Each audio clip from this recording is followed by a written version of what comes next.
Welcome to the Archaeoastronomy Database YouTube channel. Today I thought I'd do something a little bit different and create a video showing some of the basic settings that I use in the program Stellarium. I use this program, of course, quite often in my archaeoastronomy investigation, and I thought that I'd take this opportunity to document some of the basic settings that I use, mostly because I am having to set up Stellarium on another machine, as my trusty PC of the last 11 years has ceased to function recently. So this gives me the opportunity to set things up fresh. It is possible to import your settings from previous installations of Stellarium, and I may still end up doing that to double check that I've got all the settings the way I want. But for right now, I'm actually waiting on a cable to get some more information off the original hard drive. And so I'm just going to set this installation up fresh so that I can work in the meantime. So again, this video will cover only some very basic settings, and if it's of any use to the community, I can do more in-depth videos in the future on other settings and tools that I use within Stellarium for archaeoastronomy work. So let's get started. The first thing that I want to do is click on this tool icon in the top right corner, and I'm going to uncheck this box because I don't need this to display. So just unchecking that box, and that will disappear in the top right corner. So we can close that. So next, I'm going to just work my way up these menus on the side, focusing on just a few in this video. And of course you can uncheck these buttons on the left, which collapse these menus so that they don't show unless you put the mouse over in that area. But for now we'll just keep them on so that they're always displaying. So the first menu is the help menu, and it has keyboard shortcuts that I use all the time, but I don't use most of the default keys. I have my own set up, and I'm not going to go into those in this video, but in a future video I can show you some of the keys that I set up, because not even all the default shortcuts are entered for every action that can be made. So there's all kinds of other actions here in the list that you can set up keys for, and I have a whole scheme that I use for the most important functions that I like to use when I'm doing my research. So that'll be the subject of a future video. I just wanted you to be aware that that was available. So that's in this menu. The next menu we won't go into today, astronomical calculations, but I do want to open the configuration window and remind you that one of the most important things to remember with all of the settings that we're working on today is that you need to click to save the settings before you exit Stellarium, or the things that you have changed and set up will not remain.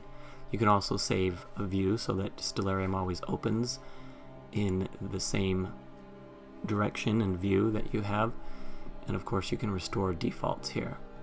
Some of these other settings are very important, and we'll talk about in future videos as time allows.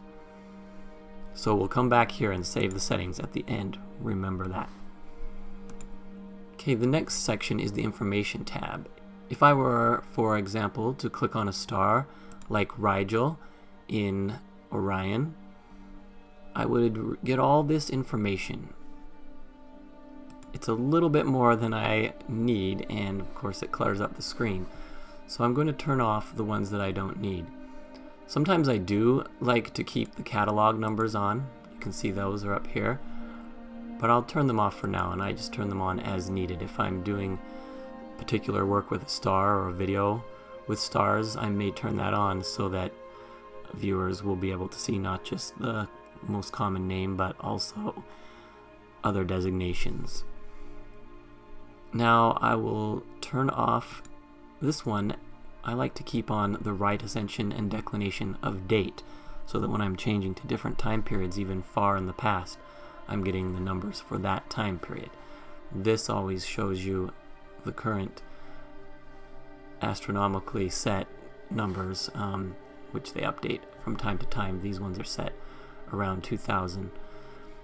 But usually I just like to keep the declination and right ascension of date. I'm not going to need hour angle. I like to leave azimuth and altitude, of course. And I sometimes use ecliptic coordinates, again of date, but only for certain uses. So we'll turn off some of these galactic coordinates. Elongation can be useful at times, showing how far ahead or behind the sun an object is in the sky, especially for investigating things like the planet Venus. But right now I'll turn it off as well. I do like to leave visual magnitude on. That's right here, just so that I can ascertain how bright a particular star is. And I can leave absolute magnitude on as well. But visual magnitude is a little more useful for me to notice how the brightness of the star is affected at different times, like when it's close to the horizon. I'm not going to need much specific information about the types of stars and their distance. You can leave the constellation on, but I usually don't. Risings and settings can be useful, again, depending on the investigation.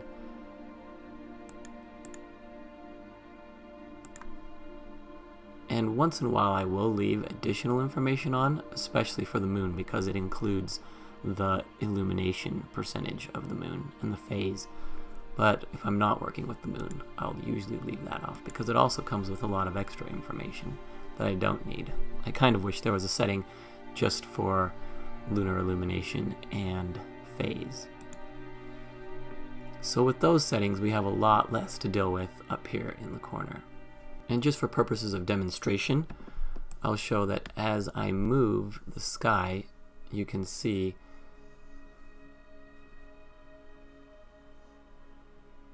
that there is a change in the magnitude of Rigel.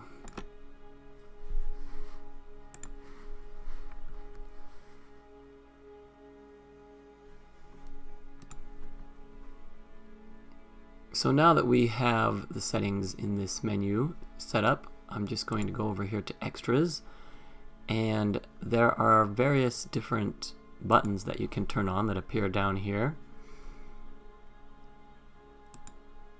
such as constellation boundaries, which puts the outlines around the constellations, and so forth. In my case, I'm going to actually add the ecliptic grid button here, because I like to have both the equatorial grid, azimuthal grid, and then in addition to that, the ecliptic grid. They're a bit tangled when you turn them all on together, but when you need a certain one, it's handy to have the button right there. I'm going to turn on the compass marks, which can add a little bit of information to the horizon there, in addition to just toggling on and off the basic directional indicators. I'm not going to need the night mode, so I'm going to turn that off just to clear up some space. The centering and full screen button are all right to have. Sometimes I just remove the quit button because I'll just use the regular window close button. And I actually like to turn off the button's background. That just removes this shading from behind the buttons. Some people like it. It kind of groups the buttons together, but I'm going to have it off. The next tab is time settings. We won't really mess with those. Mostly I like it to be set to the current date and time when I turn on Stellarium for the first time. And then in the tools section, one of the main things that I like to do here is to choose this box to use decimal degrees. You can see right now that my azimuth and altitude, right ascension and declination are not in decimal degrees, but when I select this box, I have these much more straightforward decimal numbers that can be typed into other applications much more quickly and are just a lot cleaner to work with for my purposes. But of course they can always be toggled on and off to convert if there's ever any need for the other format. So most of the other settings we can leave as they are here, except for I've noticed in the newer version that you can actually increase the font size both in the menus and in the text that appears on the display. I'm actually going to bring it up just one notch because I often capture videos where the information up here is important, and I think that'll make it even easier to see, especially on smaller screens. And I can bring that up even more in the future if necessary, depending on the use. The other thing that can be done here is to change the directory where screenshots end up. There's a shortcut key to take a screenshot, and using this setting here you can choose where those screenshots end up and what their format is and a little bit about them. But the main thing is, where do you want them to end up? There's not much about scripts we need to go into, and there are some very important plugins that we'll talk about in future videos, and that's where you would set them. So I'll come back here and save these settings, but we'll still need to save again. I just like to save all the time to make sure that I don't miss anything. So going into the next menu, of course, is just the search window. There's not really a lot of settings to do here, but of course very useful in finding different objects in the sky. So for example, there's Mars. Now this window has many settings that we'll need to work on. So we'll just take it one tab at a time. Most of the settings here can be left at default for most purposes. One of the ones that I change sometimes depending on the investigation, because I like the sky to be as realistic as possible. But it is possible to come in here and change what's called the extinction coefficient, depending on the conditions you want to observe under. And this is what makes stars wink out and disappear as they are closer to the horizon. And currently the default is actually in a pretty good place. But if you mouse over here, it says that you use 0.12 for superb mountaintops, so for like really clear high altitude settings, and 0.2 for good rural landscapes. Sometimes I'll set it lower if I just want to see the stars on the horizon, even though they might not in actuality be visible that low. So we'll just leave it at 0.13 for now. Okay, the next thing is that this will often be slightly higher on default, but I like to just set it to as low as possible. You can set light pollution to be automatic from the location to see what you'd actually be able to see in a particular location today with light pollution, but for most ancient investigations I like to keep that completely off because, of course, in ancient times the dark skies would have been amazing with no modern light pollution. The shooting star slider is usually set to about the normal rate, but I usually just turn it all the way off for my purposes, but that is up to the individual user. Now if I go back out and select Rigel again and then open the menu, you can see that there is this checkbox here for additional star names. This is different than the extra designations that appear on a different line from the configuration window and information, but the additional star names appear in parentheses, and often I'll turn those off just to keep things a little simpler, but it can be turned back on as well. Then for star labels and markers, depending on what I'm doing, I can turn these up. You can see as you slide the bar, more and more stars receive labels in order of brightness. So the brightest stars will be labeled at the lower settings, and only the very brightest as you come down. So you see Rigel remains till about here on the slider, And then as you go further, you'll only have the very, very brightest stars, such as Sirius, labeled. And other times when I don't want any stars labeled, I will just pull the slider all the way to the bottom. Now, the last, but perhaps the most important thing, is some of these settings to do with the stars. Sometimes I'll limit the magnitude, just depending on if I want to filter down and not see as many stars. But the default of 6.5 is pretty good. And of course you can have the twinkling effect of the stars on or off, depending on what you need. That is just more aesthetics. You can also choose this setting where the stars have a little bit of a more of a spiky look to them. But whether they're spiky or not, one of the main problems I have with the default stars in absolute and relative scale is that they just are a little bit too disk-like. When you look at Orion here and see these large circular disks for the belt and the main stars, it does help you to visualize Orion very clearly here,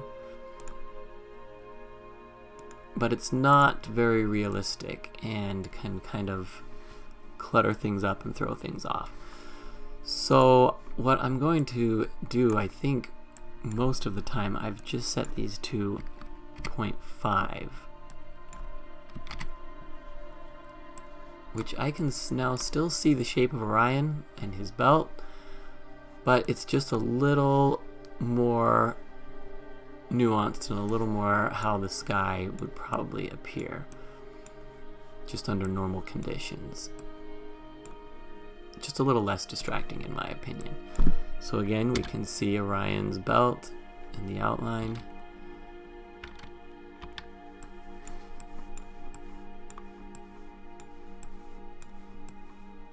And as you look around, you can just see that the stars are not quite the same as they were when this was set to 1 and 1. And most of the defaults in this screen are set at 1, so it's easy to come back to that.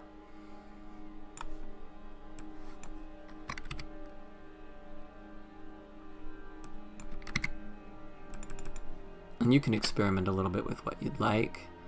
When you set this setting here, I feel like I can't quite feel the difference. I still feel like they're just larger than the others.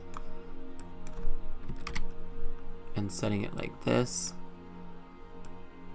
to me, just seems like they're glowing a little brighter, but they don't feel like they're just necessarily much larger disks. But of course, on a computer screen, you can't render stars in a 100% realistic way, because each seems to be a single point of light from our perspective, and some are just much, much brighter points of light than others.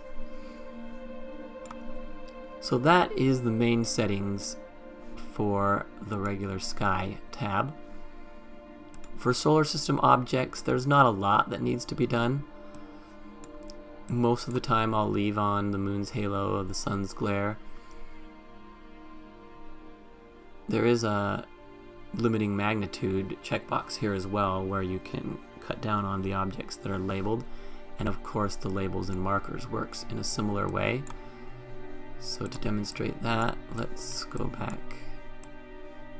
Here's a good option.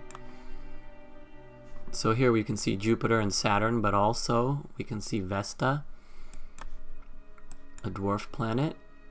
And if we go back in and change our sliders, we'll probably lose the label for Vesta, and it will, even at the very minimum, it will keep the labels on for the most visible planets like Saturn, Jupiter, and Mars. And if you zoom in, it'll give you the fainter planets, but since they're not usually visible to the naked eye, or never visible in some cases, then when you're zoomed out a little bit, you won't see those at all. And of course, Venus, Mercury, the Sun, and the Moon will remain labeled, but by toggling off the label checkmark at all, then all the labels will disappear. So that works in a similar way to the stars, where you can turn off the labels completely or change how many labels appear. And so that's really all for the solar system objects that I wanted to cover today. And for now, we will keep the labels on, but set at minimum. No necessity to worry about the deep sky objects at this time. They're toggled on here, and of course there are a lot of them, but we'll leave them off. And I think that with markings it's really dependent on what I'm doing at the time, but I will go into most of these in another video. And of course landscapes can be very useful, so we'll save that for another video. Star lore can be used to turn on labels and constellation outlines for different cultures and their names for the stars. And that can be very useful for different investigations and just to get a little bit of a different perspective on some things as well. But we won't go into that much in this video either. And we won't worry about surveys. So that's all for the sky settings, and that's really the bulk of the video. The date and time window, of course, is useful but has no settings that we need to worry about. And last, I will just show you how I get things set up in the location window. So I have previously created this location that's just going to be kind of a default location for me at Newgrange in Ireland. And you can see if you click in another part of the world, it will give you some locations that are nearby, but if you reset the location list, I like to have my locations up at the top, and then that way I can find them quickly and return to them. So in order to set up a location, the first thing that you want to do is, if you want to have a location of your own, I uncheck the box to get location from network and go to the location that I want. You can actually paste in coordinates, but be wary if it toggles from east to west. If it's a negative coordinate, it should go in to the west automatically, but if it doesn't, you can change the W to an E. And so we've already got these coordinates in. And if you want to save a location, what I'll do really quickly is just remove this location, but all the information still sits down here ready for entry. But I've still got the location. You can set your elevation if you know it. It doesn't affect things too much for low elevations, but for a high elevation site it might affect things at the horizon a little bit, but it's good to have it for the sake of accuracy. And so I like to type an apostrophe and a 0 to make sure that my saved locations will be at the very top above even these apostrophe A locations. And I like to set the time zone for the locations where I'm usually investigating. Of course, I can change that as needed. So I'll check the box to use custom time zone, enable daylight savings, and right now it won't let me add it to the list because it's kind of confused since it was just barely in the list. But if I alter it and then change it back, then the button is available and I can add it to the list. And I'm going to check the box to use this current location as my default. And last but not least, I'm going to go back into the configuration window and save all these settings.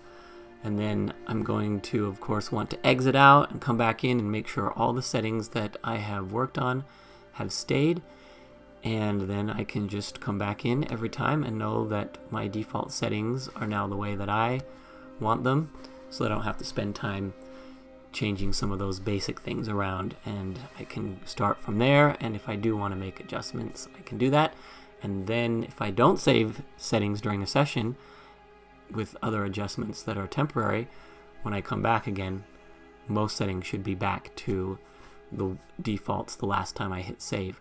I believe there are some settings that will just be however you last left them, no matter what, but most of the settings need to be saved in order to stay. So in some ways that's useful to just keep coming back to your own defaults, and in other ways, if you do make changes and just want to keep your session moving with whatever your last settings were, you can save those settings before you exit. That's all for this video. I appreciate all the support and interest that the Archaeoastronomy Database receives. I appreciate especially those that have been able to become patrons on Patreon or donate on PayPal. That really helps the work to move forward. So thanks for watching. Please like, subscribe, and share. And I will see you next time. Thank you.